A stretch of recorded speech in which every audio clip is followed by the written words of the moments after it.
मैं उनके साथ कुछ प्रैंक करने का सोच रहा हूं। आप लोगों को मेरा साथ देना है, दोगे? यस और नो? आप लोग जो उनकी टीम के हो, आपको भी साथ देना है, ठीक है? तो अब हम क्या करेंगे, देखो मैं बताता हूँ। वो ये एक्सपेक्ट कर रहे हैं, वो जैसे यहाँ आएंगे, उनको माइक लगेगा, वो यहाँ आकर के खड़े हो जाएंगे, मैं उनको दिख रहा हूँ, तो उन्हें लगेगा कि जैसे हर वीडियो में होता है, मैं यहाँ पे आकर के बोलूंगा, please give an energetic and warm welcome to the one and only mister Indian hacker, whatever, जो भी मैं बोलूंगा, ठीक है? हाँ, जो भी रटा हुआ है वो बोलता हूँ मैं, तो वो मैं बोलूंगा और वो एकदम से आएंगे। लेकिन जैसे वो आएंगे, मैं स्टेज पे नहीं होऊंगा, मैं उधर होऊंगा, मैं उधर से उधर पीछे निकल जाऊंगा। आप लोगों को क्या करना है, कुछ बोलना नहीं है, बस तालियां बजाते रहना है, सीटियां बजाते रहना है और मेरी तरफ देखना है। मतलब ऐसे जैसे कि मैं यहाँ पर हूं, वो यहाँ पर है, बस मैं उनको नहीं दिख रहा हूं, बाकी सबको दिख रहा हूं। वो बहुत भूत की वीडियोस बनाते हैं ना, आज उनको भूत दिखाते हैं। सब रेडी है? कहां पर है, मुझे दिख नहीं रहे हैं। कहां है, एक बार उनको यहां पे लाओ ना। हाँ, रेडी है, ठीक है। उनके बारे में पहले आपको बताता हूं कि गेस्ट कौन है। आप लोगों को बिल्कुल भी आइडिया नहीं है, तो मैं आपको बताने वाला हूं कि आज जो हमारे गेस्ट हैं वो कौन है। उनके 27 मिलियन से ज्यादा सब्सक्राइबर्स हैं, 450 करोड़ व्यूज हैं उनके चैनल के ऊपर, और वो बहुत ही कमाल का काम कर रहे हैं और उनकी जितनी तारीफ करी जाए उतनी कम है। Please give an energetic and warm welcome to the one and only Indian hacker.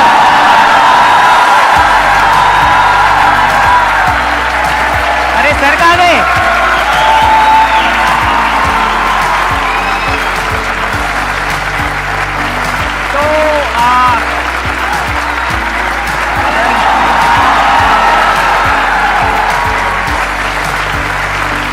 तो जनरली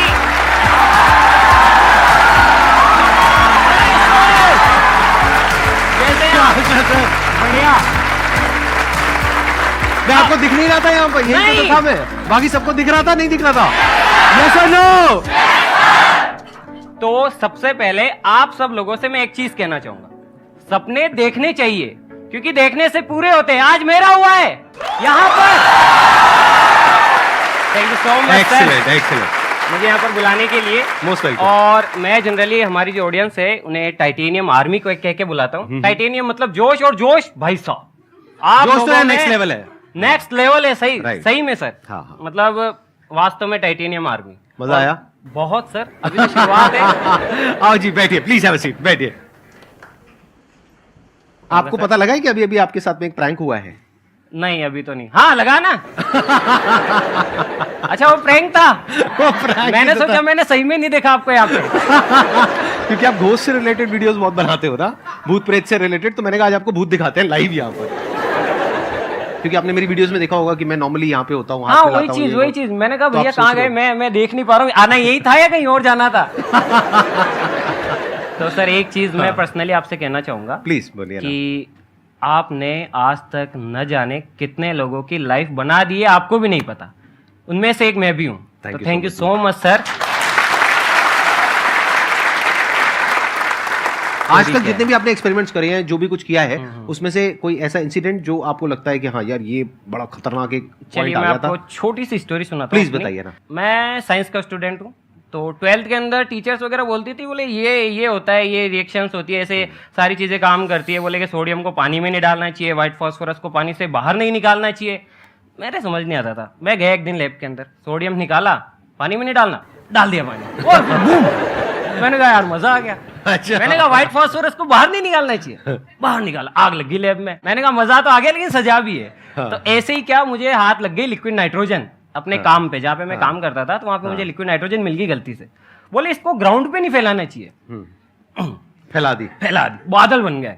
अच्छा। उसमें तो मजा आ गया। लेकिन फिर एक और था कि इसको पानी के अंदर मिक्स नहीं करना चाहिए, एकदम से इवेपरेट होती है।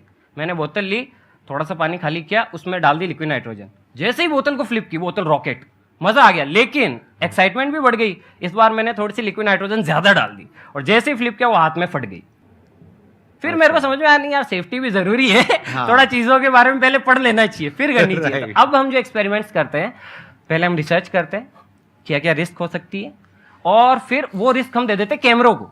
वहां पे सिर्फ कैमरा हम लगा देते हैं, दूर से उन्हें ऑन कर देते हैं, से बाहर आ तो जाते रिस्क है भी तो मैक्सिमम कैमरे के लेवल हैं। कैमरे के लेवल में। और आई थिंक ये इंडिया के सबसे बड़े चैनल है, ये जो इस तरह के एक्सपेरिमेंट्स होते हैं ना, साइंटिफिक एक्सपेरिमेंट्स कह लो या फिर पंगे कह लो, हिंदी में हाँ, अगर हाँ, कहना वो हो कह तो, सकते हैं, कह तो पंगे सकते लेते रहते हो आप तरह तरह के। जी। तो आई थिंक सबसे बड़ा इनका ये चैनल है। 27 मिलियन आपके सब्सक्राइबर्स जी, है सर। और बहुत जल्दी 30 मिलियन हिट होने वाले हैं। मैं तो सोच रहा हूँ 50 कर देते हैं सर। कर दो। Let's give big hand for him. आप में से काफ़ी लोग ऐसे सोच रहे होंगे कि मैं यहाँ पे बैठा हूँ, लेकिन मैं ट्रूली स्पीकिंग, आप में से अगर कोई आप आगे आके यहाँ पे बैठेगा, वो जैसा फील करेगा, वो जितना नर्वस फील करेगा या फिर वो सोचेगा मैं क्या बोलूँगा क्या होऊंगा, तो सेम मैं भी वैसा ही फील कर रहा हूँ। सही बता रहा हूँ, मैं आपके साथ एक दिल की बात शेयर कर रहा हूँ। मैं आपसे ज़्यादा बड़ा नहीं, हो सकता है कि मुझसे भी काफ़ी ज़्यादा पढ़े लिखे लोग यहाँ पे हैं, मुझसे भी ज़्यादा एक्सपीरियंसड है, अलग अलग चीज़ों के अंदर हो सकता है। तो बस ये दिल की बात थी। बेसिकली क्या है कि जैसे मैं भी पहली बार स्टेज पे गया था, आई एम नॉट श्योर आपने स्टेज पे इतने सारे लोगों के सामने पहले First कभी कुछ time. किया है, पहली बार कर रहे हो First time, ना, sir. तो जब आप जो कर रहे हो आप बहुत अच्छा कर रहे हो, मेरे से तो बहुत अच्छा कर रहे हो। नहीं जब मैं पहली बार गया था, नहीं सर, गुरु नहीं, गुरु होता है सर। मैं सीरियसली कह रहा हूँ, मैं गलत नहीं कह रहा। जब मैं पहली बार स्टेज पे गया था, वो मेरे अनस्टॉपेबल वाले सेशन में आप लोगों ने देखा भी होगा। कितने लोगों ने देखा है, हाथ ऊपर करो। हाँ, बहुत लोगों ने देखा है। मैं स्टेज पे गया था, मेरे से बोला ही नहीं जा रहा था। अच्छा। मैं बिल्कुल फ्रीज हो गया था। मैंने कहा क्या बोलूं, मतलब बार बार मैं बोल रहा हूँ now I will speak in Hindi, ये बात भी इंग्लिश में बोल रहा हूँ। तो फिर यू नो व्हाट, बार बार समझ रहे हो कि एक तरफ से इंग्लिश माइंड में घूम रही है, एक तरफ से हिंदी घूम रही है। फिर मैं फ्रीज हो गया था 2 मिनट के लिए, मैं कुछ बोल ही नहीं पाया। स्टेज पे खड़ा हूँ, सामने इतने सारे लोग खड़े हैं, फिर उनमें से किसी ने बोला come on sir you can do it. मैंने कहा हाँ करेंगे। तो आप तो बहुत अच्छा बोल रहे हो, बहुत अच्छा कर रहे हो। और एंड में अगर आप चाहो तो एक व्लॉग भी बना सकते हैं यहाँ पर स्टेज पर, है ना, मजा आएगा। ऑडियंस का पूरा एक्साइटमेंट आप सब देखोगे इनके व्लॉग में, राइट सर? मुझे बहुत कमेंट आते थे इस चीज के लिए। अच्छा, यहाँ पे आने के लिए बहुत ज्यादा सर। अच्छा, हाँ जी सर। तभी तो, आपने हाँ बोला यहाँ पर नहीं मतलब मैंने सोचा इसको शूट तो करना ही है, मौका मिला है तो डेफिनेटली करेंगे। अरे वाह, एक बार क्या सबसे बात परमिशन है। लेंगे, अपने ऑडियंस के साथ में इस चीज को शेयर जरूर करेंगे। पूरा डन। जैसे ये सेशन खत्म होगा ना, एंड के 5 मिनट रह जाएंगे, मुझे बता देना अजय, हम फटाफट से इनका एक व्लॉग शूट करेंगे। उस व्लॉग में मैं भी आपके ऑडियंस को बोल दूंगा, क्या बोलते हैं, टाइटेनियम आर्मी जिंदाबाद, व्हाटएवर, ऐसा कुछ करेंगे। हाँ। मजा आ रहा है आपको, नहीं आ रहा है? मजा आ रहा है ना? मैं क्या कह रहा हूँ सर, ये पहली बार है और सच में अभी मुझे वो जो डर वर था सब आपके साथ में आने के बाद खत्म हो गया। अभी मुझे इतना डर नहीं लगा। हाँ, बिल्कुल खुल के करो जो करना है। जी सर। क्या है कि आप ये समझ लो कि अगर कुछ मुंह से उल्टा पुल्टा निकल भी जाए ना, जैसे मुंह से बोलते बोलते होता है, कई बार गाली निकल जाती है, तो वो हमारी एडिटिंग टीम में संभाल लेगी। सही बात है, कोई टेंशन नहीं, आप गालियां दो, आप यहाँ पे मारो, लोगों को पीटो, जो मर्जी करो, वो सब एडिट हो जाएगा, है ना। फोड़ दो जाकर के किसी का, अगर कोई क्वेश्चन पसंद नहीं आ रहा तो उसका माइक लेके उसी के सर पे मार दो, ये सब हम एडिट कर देंगे। फिर तो मुझे लिक्विड नाइट्रोजन लानी चाहिए।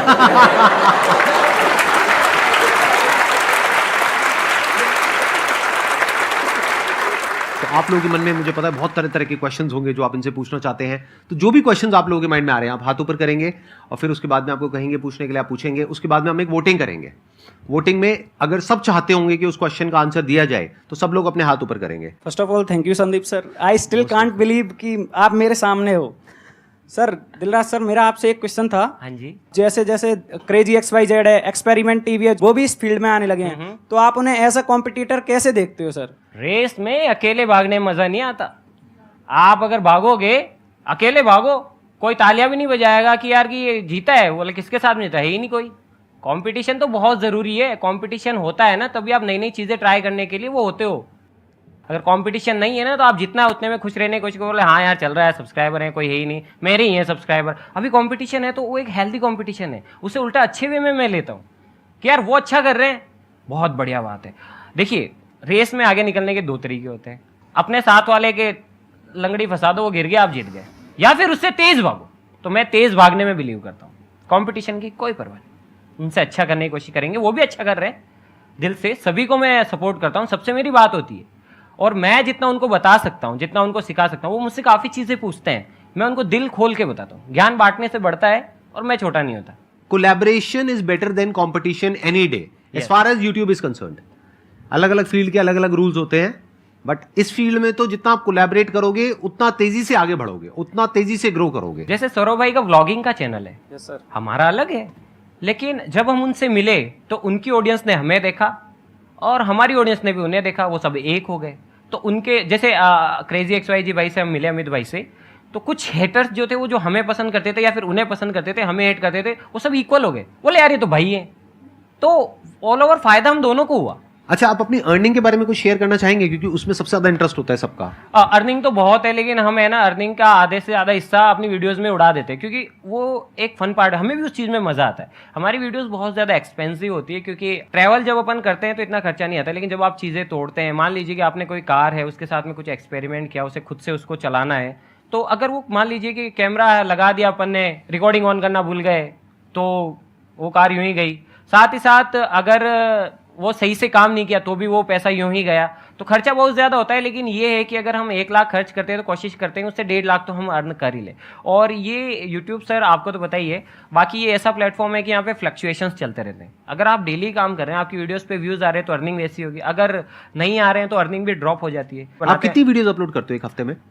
अभी तो सर कुछ पर्सनल इश्यूज की वजह से हम नहीं कर पा रहे, वरना हमारा टारगेट रहता है कि हम बीच बीच में डेली की 2 वीडियोस अपलोड करते थे। डेली की 2 वीडियो? जी सर, ये तो 2। बहुत ज्यादा होती है। जी मतलब सर, मुझे भी पता है, और इस वजह आपको से दिन में आई थिंक 12-12 घंटे काम करना पड़ता होगा। हाँ जी सर। उसके लिए तो है ना, हाँ जी। क्योंकि 2 वीडियोस आसान नहीं होता है। मतलब मैं बोलता हूँ आसान है, लेकिन आसान होता नहीं और है। हर वीडियो का जो टॉपिक है वो पिछली वीडियो से अलग होगा। राइट, और कोई रिपीट भी नहीं कर repeat सकते, नहीं कर हर बार कुछ अलग अलग करो, और करने में भी टाइम लगता है। आपको तो लगता है 5-10 मिनट की वीडियो, बट उसके पीछे फुटेज होती है आधा 1 घंटे की, 2 घंटे की, फिर वो 8-8 एडिट घंटे होकर की के 8-8 घंटे की फुटेज होती है, और उसमें टाइम लैप्स लगाते हो आप बहुत बार। हाँ, time और lapse लग आपके मैंने देखा ड्रोन शॉट्स भी आ रहे हैं, तो आप पैसा तो खूब अच्छे से लगा रहे हो। ऑन एन एवरेज आप कितना खर्चा कर देते हो? कमाई मत बताओ, नहीं बताओ। अगर हम रेगुलर वीडियोस बनाते हैं, डेली अगर 2 अपलोड करनी है तो महीने का 50 lakhs मान लो। और अगर आप डेली 2 नहीं करते, हफ्ते में 2 करते हो तो 20 कितना लाख हो के आसपास तो होता ही है, चाहे 20 लाख रुपए के आसपास तो महीने का खर्चा है। करो चाहे मत करो। आपकी कितनी बड़ी टीम है अभी? कितने लोग हैं? 40 लोगों की टीम है, अच्छा, जिसमें से 20 लोग मेरे साथ ही रहते हैं, साथ ही काम करते हैं ऑफिस में। और अभी जो आपके साथ आए हैं ये लोग, ये सब आपके मेन टीम मेंबर्स हैं, राइट? टीम भी है, भाई भी है। Let's give a big hand for all of them. एक बार स्टेज पे आ जाओ आप लोग भी। आप लोग बहुत अच्छा कर रहे हैं, आई मस्ट से दैट। आप में से कोई कुछ कहना तो नहीं चाहता है?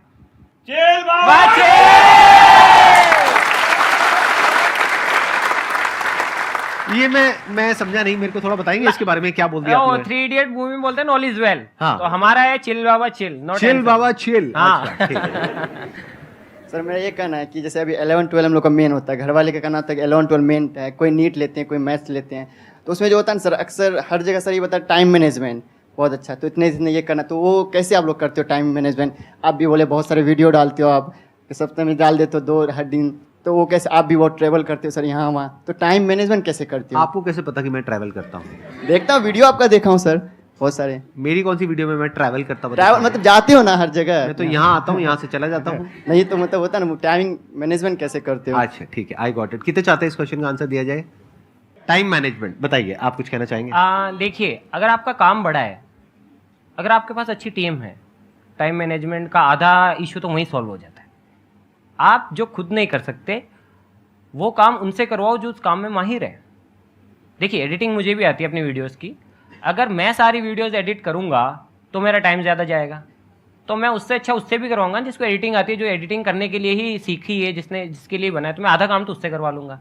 अगर अपन स्मार्टली अपनी चीज़ों को मैनेज करते हैं, पूरा शेड्यूल बनाते हैं सारी चीज़ों का, तो काफ़ी ईजी हो जाता है टाइम मैनेजमेंट। 2 तरह के काम होते हैं, एक जो आपको करना पसंद है, एक जो करना पसंद नहीं है। जैसे ये जो कर रहे हैं इनको करना पसंद है। इन्होंने बताया ना अभी अपने बारे में कि क्या करते थे स्कूल में, लेबोरेटरी में आग लगा दी थी, अब ये यूट्यूब पे आग लगा रहे हैं सब्सक्राइबर्स के वे में, पॉजिटिवली।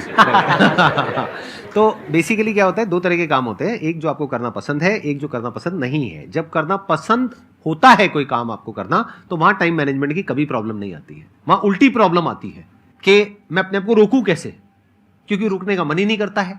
अगर इनको एक काम करना पसंद है तो इनकी प्रॉब्लम ये नहीं है कि ये अपने टाइम को मैनेज कैसे करें, इनकी प्रॉब्लम उल्टी है आपसे। आपकी प्रॉब्लम ये है कि मेरे को पढ़ाई करनी है लेकिन मैं नहीं कर पा रहा हूं, ये आप पूछना चाह रहे हैं, राइट? कि अपने टाइम को आप मैनेज करते हैं और टाइम नहीं निकाल पाते हैं, फालतू की चीजों में टाइम चला जाता है। इनकी प्रॉब्लम पता है क्या होगी कि दिन में 24 घंटे होते हैं, कम पड़ जाते हैं। हाँ, तो मैं क्या कहूंगा आप सबको, मेरी सलाह ये है, इस एज ग्रुप में, जो अभी आप लोगों की एज ग्रुप है 18 साल के आसपास, जो भी आप कर रहे हो उसके साथ साथ में कुछ और भी करो। प्रोफेशन के साथ साथ में पैशन को भी रखो, इसलिए नहीं कि वहां से पैसा कमाना है, इसलिए कि लाइफ नहीं तो बहुत ही बोरिंग हो जाएगी। जैसे अगर आप खेल रहे हो तो ये मत सोचो कि अब खेल करके मेरे को पैसा तो मिलना नहीं है, मैं क्यों खेलूं। अरे भाई, खेलना जरूरी है, तभी तो पढ़ पाओगे। बट आप कहते हो मैं सब कुछ छोड़ करके सिर्फ पढ़ूंगा 24 घंटे, पढ़ाई में भी वो रिजल्ट नहीं आएगा। सब लोग समझ पा रहे हैं ना मैं क्या कह रहा हूं? कि पढ़ाई के साथ साथ कुछ ऐसा करना जरूरी है जो कि आपकी बॉडी को, आपके माइंड को बेटर करे। सर मेरा क्वेश्चन रिस्क को लेके है। जैसे आपने भी कॉलेज ड्रॉप आउट किया था और आपने भी यूट्यूब स्टार्ट किया, तो मतलब ऐसे आप 2 बट 100 फेल्स भी होते हैं, तो रिस्क लेना कभी कभी लोग सोचते हैं ना ले, कभी सोचते हैं ले, तो इसको मतलब कॉन्ट्राडिक्ट होता है, तो इसको कैसे आप रिजॉल्व करोगे? बताइए जी। हाँ, देखिए, मैंने पहला लैपटॉप लिया था, वो यूट्यूब के लिए नहीं लिया था, मैंने बिजनेस के लिए लिया था, बिजनेस फेल हो गया, लैपटॉप रखा हुआ था, फिर लैपटॉप से मैंने यूट्यूब पे एडिटिंग सीख ली, लैपटॉप भी काम आ गया। तो ऐसा तो नहीं है, फेल भी होते हैं, अपन रिस्क लेनी तो पड़ती है ना। लेकिन आप जिस एंट्रेंस की तैयारी कर रहे हो, क्या वहां पे रिस्क नहीं है? वहां पे क्या परसेंटेज चांसेस हैं आपके सक्सेसफुल होने के? Less than 1%। 1%, 2%, मैक्सिमम कई कई केसेस में तो 0.01%। तो रिस्क तो वहां भी है। सर मेरा एक क्वेश्चन है सर, मेरे को खुद पे ज़्यादा कॉन्फिडेंस नहीं आ पाता। लोग क्या कहते हैं मेरे बारे में पीठ पीछे, सामने भी बहुत कुछ बोलते हैं, तो मेरे को घबराहट होती है, कॉन्फिडेंस नहीं आ पाता मेरे पे। मैं कुछ नहीं बोलूँगा, सर की सारी वीडियोस देख लो एक बारी। क्यों सर? क्योंकि मेरे अंदर भी ये चीज़ है, सेम मैं खुद को आप में देखता हूँ। तो मुझे यहाँ आने से पहले मुझे भी डर लग रहा था यार, उसमें क्या है। ये जो फियर होता है ना हमारे अंदर, डर लगता है कि सामने वाला क्या कहेगा, या वो मेरा मजाक उड़ा रहा है, या ये हो रहा है वो हो रहा है, इसका एक ही तोड़ है, अपने काम को बोलने दो और लोगों का अपने आप ही मुंह बंद हो जाएगा। सही बात। आपको मुंह बंद कराने की किसी को जरूरत नहीं है, उसमें अननेसेसरी टाइम वेस्ट करोगे, अपने आप मुंह बंद हो जाता है लोगों का।